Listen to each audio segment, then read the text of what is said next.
that's where I'm calling in for backup. I'm calling in for reinforcements, is that when I have these seasons like this, I have to have backup plans, because otherwise, our homeschooled year is definitely getting hijacked by all of this. Between caretaking and family things, it's like, I guess the biggest thing is I'm giving myself grace.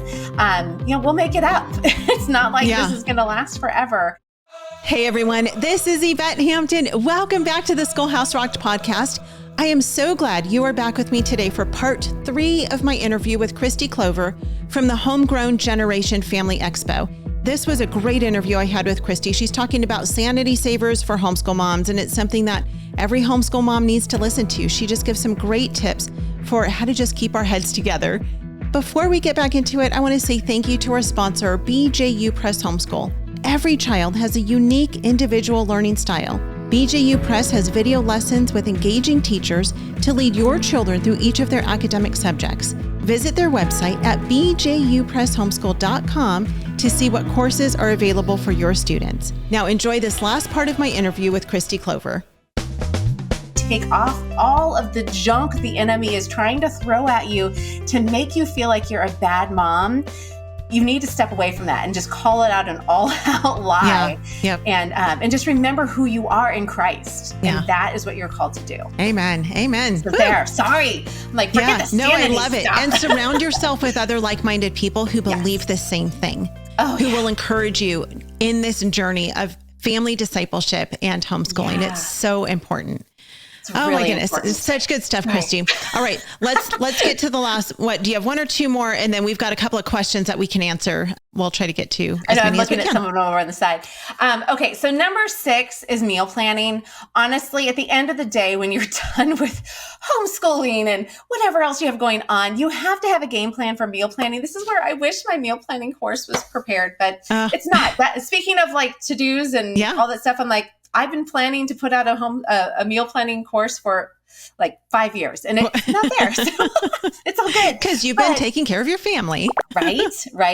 But yeah, like use your crock pot, use your Instapot if you're an Instapot person, make a meal plan, do freezer meals. Like one of my big hacks is that I tend to, when we have busy seasons, I make 2 meals at once. So I make one in the pot where I'm cooking everything, and I put one in the freezer bag and it goes in the freezer. So that way, and during busy seasons, I pull it out and we've got meals prepared. So it's helpful when it comes to not only your sanity, but it's helpful for your health. Yeah. It's also helpful for your finances when you're cooking and eating at home. But it's really helpful for just those busy seasons. So so I'm big on meal planning. I'm like looking at my notes. Yeah. And the next one that I would say, number 7, and I actually have 8. So I added an extra one. So number 7 is making time for mom time. It's really easy to get lost in the world of homeschooling as a mom. So as a mom, it's important to get time, whether it's finding a hobby or spending time with friends or just kind of going. I mean, for me, sometimes I just need to go for a walk on my own. And I laugh because the kids are like, can we come? And I'm like, not today. Tomorrow, but not today. Mommy just needs a little bit of space to like finish my thoughts. But it's really important not to get lost in the realm of mothering. And so sometimes just getting out, making time for your spouse is important too. Remembering that, if you're married, you're a spouse as well. You're a wife. Or if you're a dad watching, you're a dad, you're a husband. And, we have these roles that God's given us, and we have to make sure that we're not, putting aside, like we talked about, prioritizing. You need to if you're married, your marriage is a priority over your kids, over homeschooling. Like that's the order. So that's where it's really important because again, our kids are watching. So making time for yourself and utilizing your kids' quiet times or their nap times is really important. And then my last sanity saver is to have fun. Fun is something that we think it's going to happen spontaneously. Like, you start your day, we're homeschooling, we're going to have fun. And you're like, I'm exhausted. It's not happening. And I would much rather not do that craft because I need a little break. So, but maybe finding a day where today is going to be our craft day. Today is going to be our field trip day. Today is going to be a day that we're going to go outside. We're going to go do homeschool on the trampoline, just get outside, change things up. And I always tell people that when you have, when you're feeling burned out, adding fun, like take a day off. You'll be okay taking a day off. Or a week if you need to, or a month if you need to. Totally. Yeah. Go have some fun. It'll rejuvenate you. It'll rejuvenate your kids. It'll rejuvenate everybody. Yeah. So it's really, really important to prioritize fun. Yeah. Yeah. Love it. Oh, so much good stuff. Well, you guys, you'll be excited to know, because I know some of you are taking notes like me, but for those who are maybe not taking notes, Kristi has her Sanity Savers free download that you can get at KristiClover.com, right? Is that the right website? KristiClover.com. And if you do /Sanity, there it is. So you can sign up and I'll send you a digital copy. Yeah. And it's awesome. I downloaded it the other day and I was sifting through it and I was like, there's so much good stuff in here. So you guys can definitely do that. Kristi, let's answer some questions here. I love watching these questions pop up. Like, can you see them over on the slide, Kristi? I can. I'm like, ooh, that's a And if you guys have more questions, just put a Q in the front and we'll see. So let's see. Lauren is asking, what is your favorite homeschool book to read if you're new to homeschooling? Oh, I love that. Both Kristi and Yvette. Kristi, and then also Kristi, what's your favorite simple curriculum that's working for your 9-year-old? So I'll let you answer first. Okay. As far as books that I love, we actually really do, like this sounds funny, but when I'm looking for a way to like kind of take a break from too much curriculum, we love the YWAM series of missionary stories. So I'm like, we did not John Mueller, George Mueller. Yeah. Like, which one is it? George Mueller. There's so many great ones, but missionary stories are one of my fallbacks, my tried and true fallbacks, because you can do geography around it, figure out where they are, figure out who they're ministering to. You can do a history lesson around the time. You can do all of these different things. So sometimes when I need a break, that's honestly, we kind of do a unit study. So as far as a simple curriculum, unit studies, sometimes I just kind of fall back on a unit study. I'm like, this is too much. And so we're doing a unit study. So I've done about every curriculum out there practically, or I'm familiar with them all. Yep.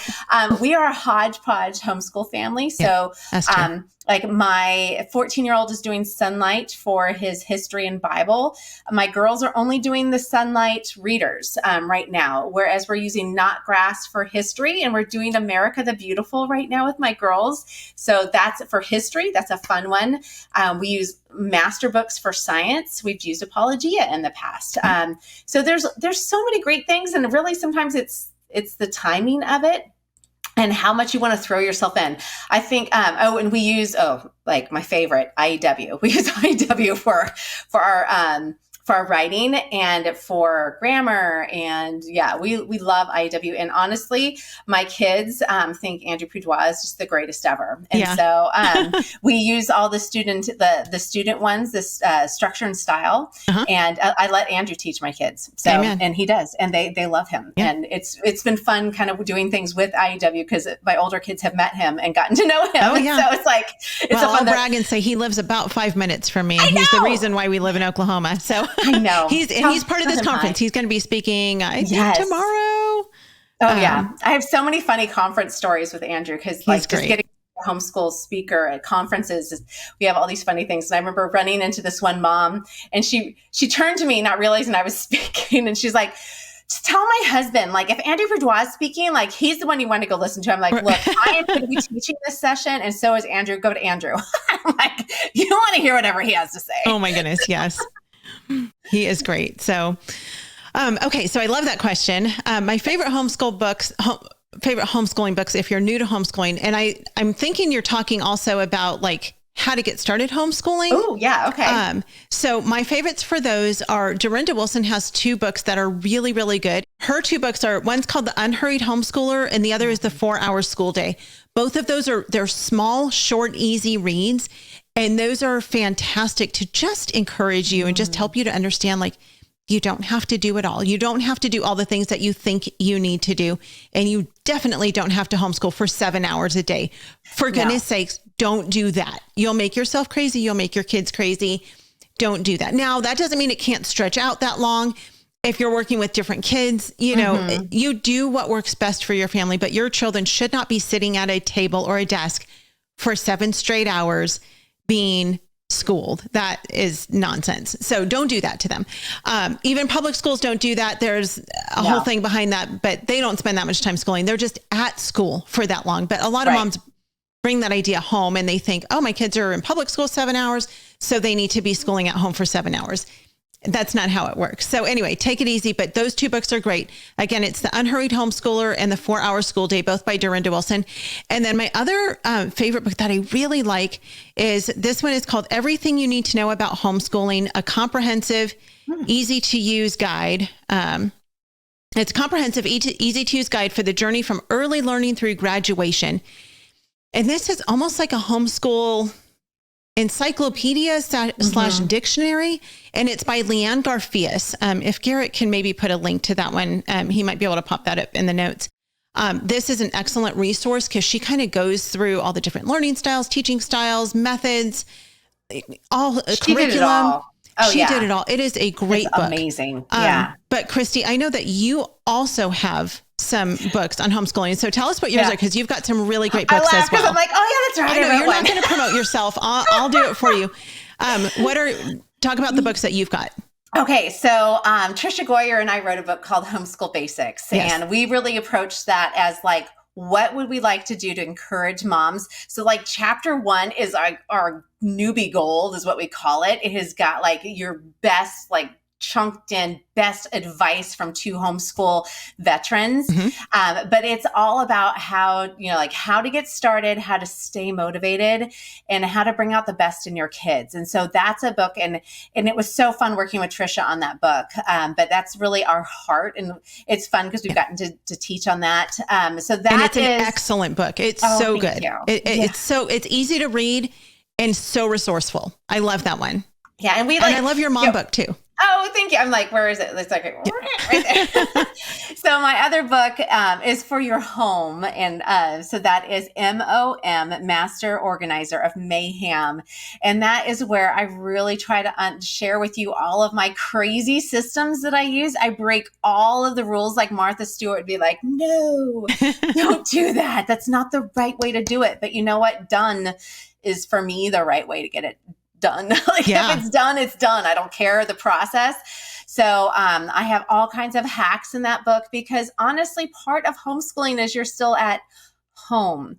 And it makes it really hard to manage your homeschool and your home because now we have 2 roles. I always just think it was funny because when I was a stay-at-home mom, people would be like, oh, you're just a stay-at-home mom. And you throw in the word homeschool and they're like, are you crazy?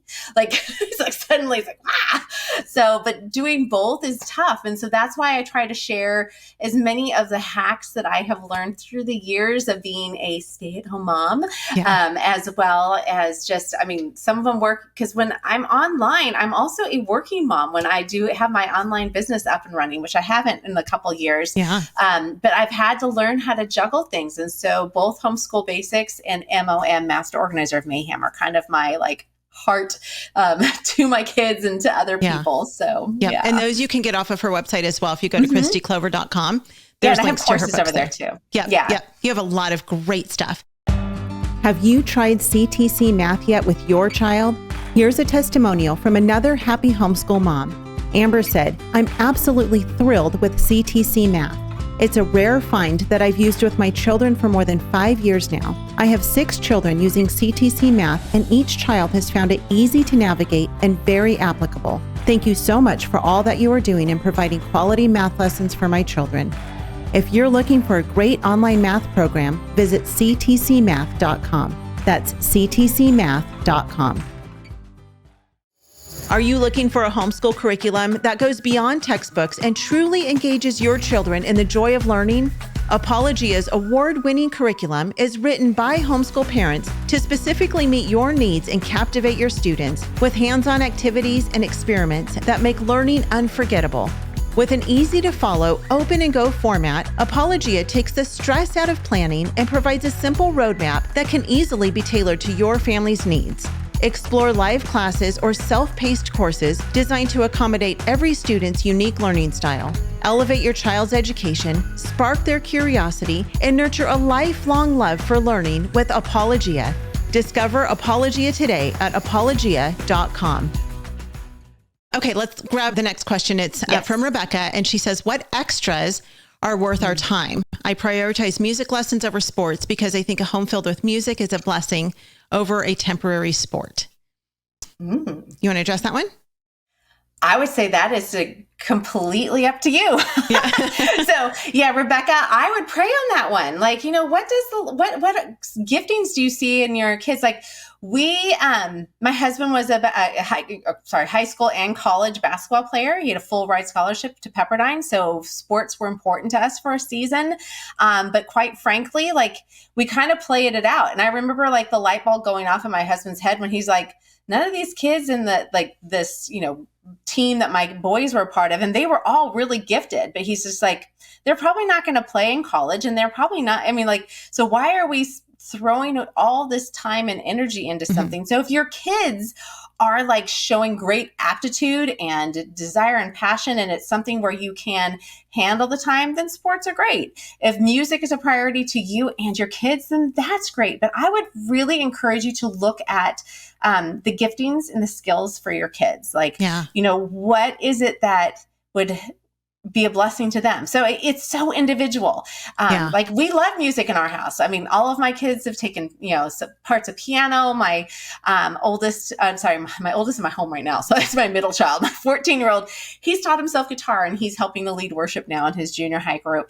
My 2 girls are learning the ukulele. And so we love music. Like music, I've been a worship leader since I was 15. So music is big for me. So it's tough too. But again, like it's up to you. So I would just say that's a you and God thing. Yeah. And you're right. It totally depends on the family, and even when you look at schools, you've got STEM schools and then you've got schools for kids who are interested in the arts.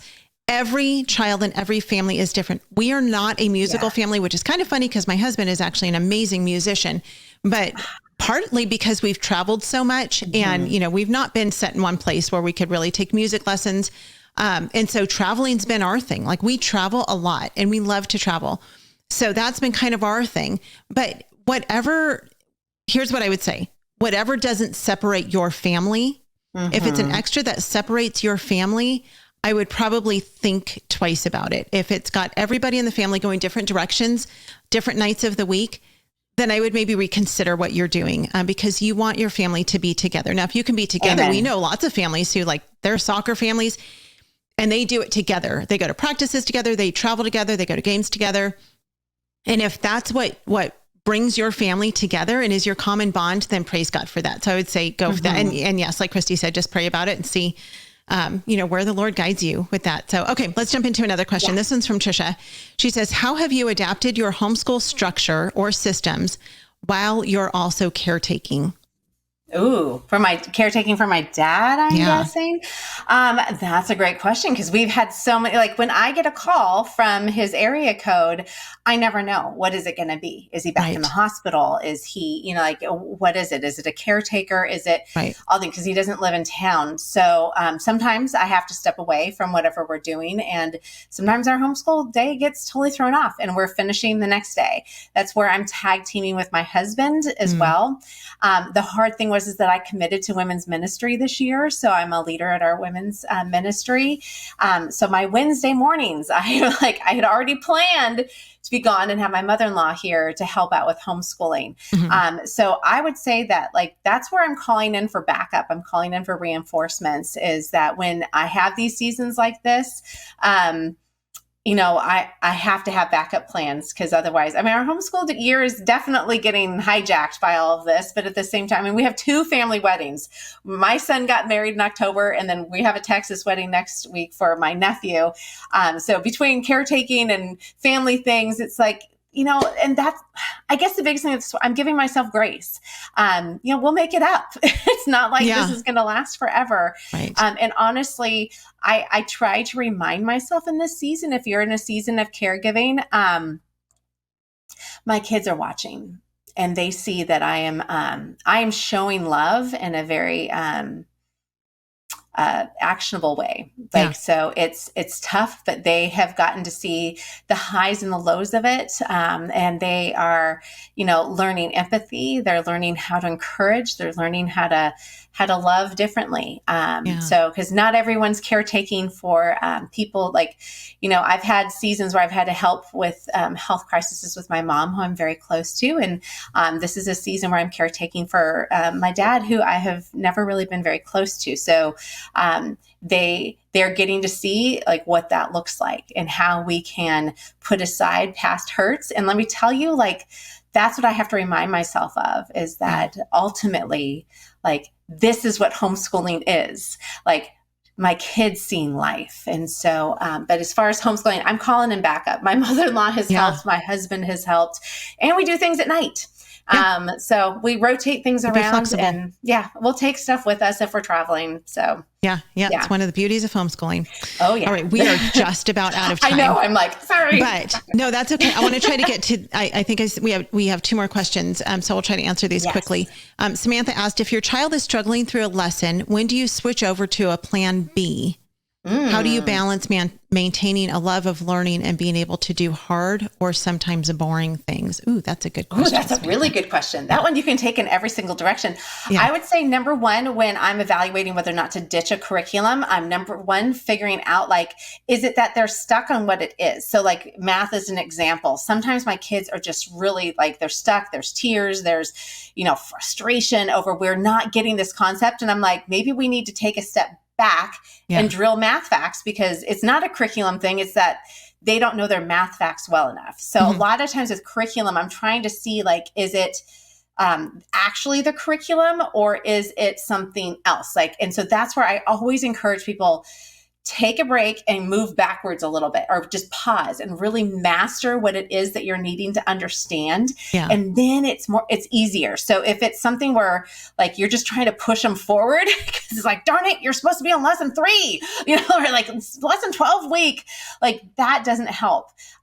So be okay with pausing and helping them to learn the concept, because I tell you, once they learn it, then they can actually go faster and they'll move fast. They'll catch up and they'll get it. But if we keep trying to shove the next chapter at them, it doesn't matter what the curriculum is. And sometimes like the joke in like the homeschool community, it's always like the third curriculum that you try is the one that works, because it's like around that time, like they've been reintroduced to the same thing so many times that their brains are like, oh, I get it. I get it.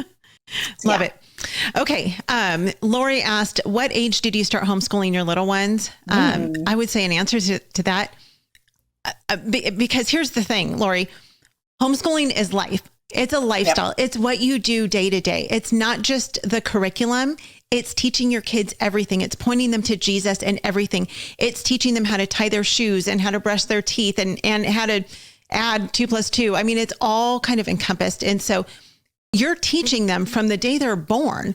You are homeschooling them. Academically, if you're wanting to know when to start teaching them how to read and how to write, when they're ready. And you will know when they're ready. You will know when they're ready to start reading, because they're going to sit down with you and they're going to try to start reading a book. And you're going to know when they're ready to start writing, because they're going to start writing. I remember my youngest, she wrote her name on a Valentine card, and I didn't even know she knew how to spell her name. I didn't know she knew how to write. And I was like, you just wrote your name. I mean, but she had seen it and someone else had written it. So she just copied it. And I was like, okay, well, I guess she's ready to start writing. She was like 3 maybe. Wow. And so I was like, well, okay, this is what we're going to do now. So you'll know, just be a student of your child. And like Kristi said earlier, be a student of your child, and you'll know, and every child's different. That goes back to the comparison thing. Don't compare one child to another, because all of your kids are going to be ready for different things at different ages. They may not be ready for math until they're in 3rd or 4th grade. And I mean that. And then once they're ready for it, they'll soar. But if you're trying to shove math facts and concepts into the brain of a child that's not ready, you're just going to be met with frustration. So if it's frustrating for them, that doesn't mean they don't do hard things. But if it's bringing them to tears every day, back off and then reintroduce it maybe a couple months down the road, or maybe even into the next year, depending on their maturity level. So that's what I would say on that. And then one last question. We are totally out of time, but we're going to answer it anyway. Claire asked, how important are extracurricular activities for kids, sports, music, et cetera, and how to manage those in a large family, which we kind of already talked about that. How do you want to answer that one really quickly? How important are these extracurricular activities? I mean, like important. You know, when it comes to homeschooling, it's just, it comes down to what you guys have prayed through, what season you're in, can you manage it? So we've had seasons where we're very sports focused, but I liked one thing you mentioned earlier that I wanted to make sure I pointed out is like when we were in our basketball season, my husband was coaching 2 of our boys. So we had 3 of our 7 people involved in one thing. So it was a family thing. Right. And so it's really important. I think what you said was so important is what I have seen a breakdown of family is when you've got kids in different sports, they're all traveling, families are going in 10 different directions. You want to make sure that you have this time as a family. So it really is, it's up to you. It's up to you and your husband, and you and the Lord, pray about it. I really can't stress how important it is to pray about those things. And I do have to just mention, Holly, thank you. So your comment. I didn't see what she said. But yes, absolutely. Pray on that. And I will say too, Claire, if it's something that is causing you stress, if it's causing any stress in your family between you and your husband, between you and your kids, let it go. Yeah. And that doesn't mean it has to be let go forever. Maybe you can pick it back up next year, but maybe you're in a season of something where it's just, maybe you've got a baby at home and it's just too hard to load the baby up in the car every time to take your child to soccer practice. Let it go for a year and then start back up again next year if it seems like a better time to do that. So do what's best for your family. And keep it simple. I mean, Kristi talked about that earlier, just simplifying things. You don't have to do everything. I know it seems on Facebook and Instagram and everywhere, like all the other moms are doing all the things. Trust me, they're not. Yeah. And it's okay. You do what works best for your family. So we are out of time. Kristi, thank you so much for your wisdom this week. You guys, again, check out KristiClover.com. You can download your Sanity Savers for Moms. It's a free download on there, and check out her books as well. Kristi, it's been such a pleasure to have you with us today. Thank you for your wisdom and just for being with us. It's so much fun. Oh, thank you. It's so great being part of this. It's been a fun day so far. And you guys, thank you so much for watching. I am so blessed to know that you are on the other side of this camera, and I love seeing all the comments pop up. It is so much fun getting to interact with you. I hope you've enjoyed this week as we've done this replay of my interview with Kristi Clover from the 2023 Homegrown Generation Family Expo. And again, it is not too late for you to register for that conference. It is an online conference, and once you register, you have lifetime access to watch every session that we did that week, and you have access to the 2020 conference we did as well. It is a wealth of knowledge, information, and encouragement that you are sure to enjoy. Use the coupon code podcast to save 25% off of registration. Again, go to homegrowngeneration.com. Thanks for joining us this week, and we'll see you back here next week with another fantastic guest. Laughing in the face of imposter syndrome and coming to you from the epicenter of manly overconfidence, I'm your host, Garrett Hampton, and you are listening to The Thinking Dad.